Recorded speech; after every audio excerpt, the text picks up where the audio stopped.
Ms. Miller, thank you for the kind words. It is truly good to be back. I couldn't be more at home than to be here with former students as I look out into the crowd, faculty, friends, and, of course, the armed forces. A flyover would be good about this point. It could happen. Ladies and gentlemen, it is my distinct pleasure and honor this morning to welcome you all to this day.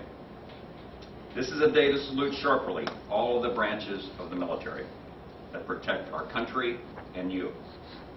They could be called upon at moment's notice to perform a risky and perilous mission for freedom and country.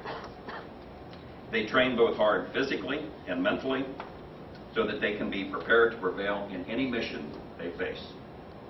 They literally defy death in training. Today, during uncertain times, we are relying on the wisdom of our leaders to put us back on course.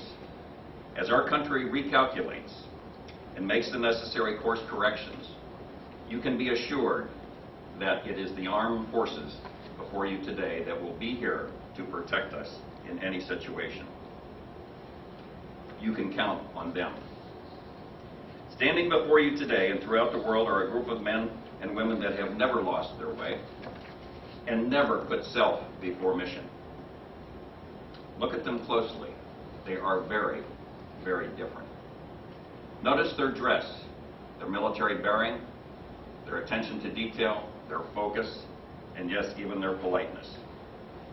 They have the self-discipline, the courage, and attention to detail to prevail in any situation. You see, in the military, it is not everyone for themselves mentality. They all work as a team and stand together against anyone so foolish to be our foe. You can count on them. Why do we count on them? It's really all about their core values that are worth sharing with you this morning. These values are instilled in them from day one as a recruit in any branch of the service, and they are worth sharing today. Listen to the values of each of the services. Air Force, integrity first, service before self, excellence in all we do. These are much more than minimum standards. They remind them of what it takes to get the mission done. These values inspire them to do their best at all times. Army, key values of loyalty, duty, respect, selfless service, honor, integrity, and personal courage. I will always place the mission first. I will never accept defeat. I will never, ever quit. I will never leave a fallen comrade. Marine Corps. Semper Fi. Semper Fidelis is more than just a fancy slogan. It's a way of life. It's truly a way of life for Marines, as they are not born, they are made. In 12 weeks, it's the toughest training in the world that transforms ordinary civilians into one of the most noble brotherhoods. A distinct culture of traditions, symbols, and icons surrounds the Marine Corps, and every Marine has earned a place within it. Honor, courage, and commitment. Navy. I am a U.S. sailor. I represent the fighting spirit of the Navy and all who have gone before me to defend freedom and democracy around the world. I proudly serve my country's Navy combat team with honor, courage, and commitment. I am committed to excellence and the fair treatment of all. Coast Guard, ready today, preparing for tomorrow. They protect the public, the environment, and the United States' economic and security interest in any maritime region in the United States where our interests may be at risk. I will ensure that my superiors rest easy with the knowledge that I am on the helm no matter what the conditions. Semper Paratus, always prepared, always ready. As you can tell, there's a common bond amongst all comrades in arms, which is the glue that unifies them all. They live by their core values of honor, respect, and devotion to duty. Our military is the greatest fighting force in the world, not only because of their technology, their training, their doctrine, their tactics, but because of the people who serve in the military. We recruit and we retain the best people in the world. The American people, you understand this.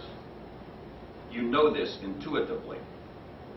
Whenever they are asked where they place their highest trust, without quivering, it is always the United States Armed Forces. All those who have worn a uniform have joined in a common cause linked by a common bond.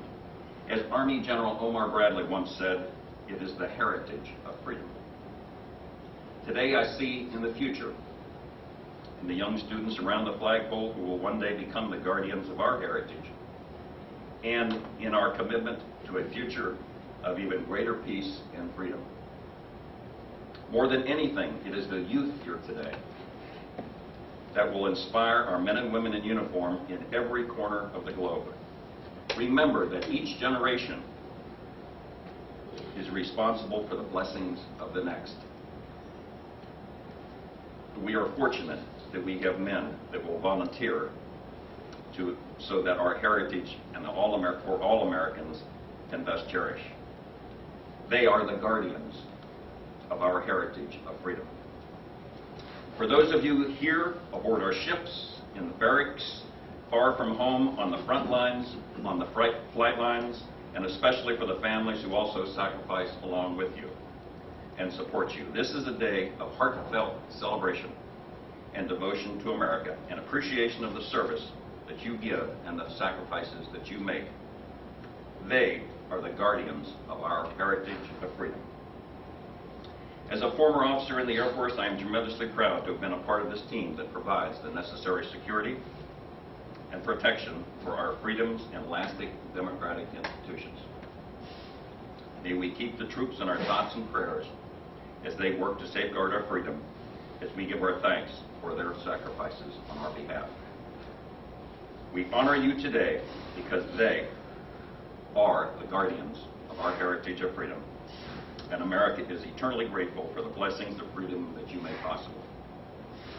To our men and women in uniform today, and those veterans that have served this nation, I proudly